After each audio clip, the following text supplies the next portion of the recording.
আমাদের অভ্যাসেরও ত্রুটি আছে, আমরা যেখানে সেখানে পলিথিন ফেলাই। আবার যারা যে বানিয়েছে এই সিটি কর্পোরেশন বা নগরের যে থেকে যেগুলো করেছে এগুলো ঠিক মতো সঠিকভাবে করে নাই।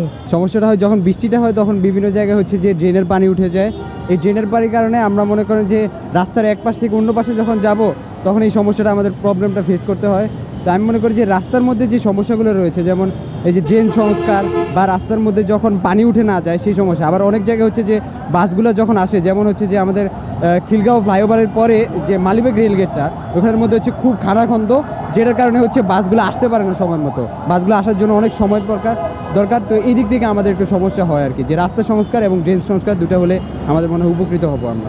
নর্মালি যে ভোগান্তিগুলো সবসময় ফেস করি এগুলোই আছে আর কি। এছাড়া এক্সট্রা সেরকম কোনো কিছু ফিল করছি না যে গণপরিবহনের কোনো সংকট অথবা এরকম কিছু খুব একটা ফেস করছি না আর কি। বৃষ্টির কারণে অনেক সময় আমাদের যাতে কোনো জায়গায় গন্তব্যে যাওয়ার সমস্যা হচ্ছে, তারপর অনেক সময় স্টাক হয়ে বসে থাকা লাগতেছে, এরকম টাইপের সমস্যাগুলো ফেস করছে।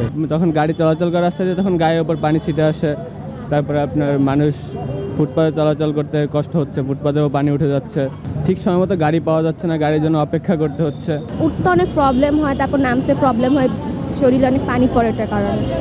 বৃষ্টির দিনে যানজট বেশি থাকে, অ্যাক্টিভ হয় না। বনানীর থেকে মহাখালী হয়তো 1.5 ঘন্টা সময় লাগে। নর্মাল ট্রিপে দিনে 2 ট্রিপ হয় আর কি, আজকে অ্যাক্টিভ হয় নাই। খালি ওই সাইড একটু দয়াগঞ্জ রাস্তাটা ভাঙ্গা, ওই সাইডে একটু কষ্ট হয় চালাইতে।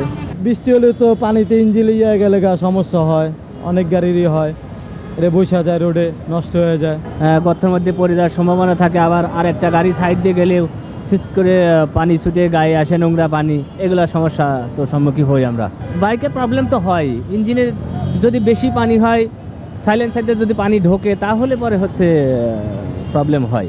বেশি বৃষ্টির দিনে বেশি ইনকাম হয় না মামা, ইনকাম কমই বৃষ্টির মধ্যে। জাম খুব রাস্তা, এদিকে ট্রাক্টর রাইখা মনে করেন গাড়ি ঘুরি মনে করেন, আবার রিক্সাওয়ালারা আছে, এরা মনে করেন উল্টা পুল্টা ঢুকাই দিয়া মনে করেন জাম লাগাই দেয়। মোটরের গাড়ি তো, মোটরের গাড়ি মনে করেন হয় না, চালানো যায় না পানির ভিতরে। পার রিক্সা ওইটা আবার হয়। আবার দেখা গেছে কেউ পানি এইখান থেকে পানি ওখানে কেউ 20 টাকা দিয়ে পার হয়, আবার মনে করেন দিয়া পারায় আবার এ পাশে এসে আবার অন্য রিক্সা নিয়ে নেয়।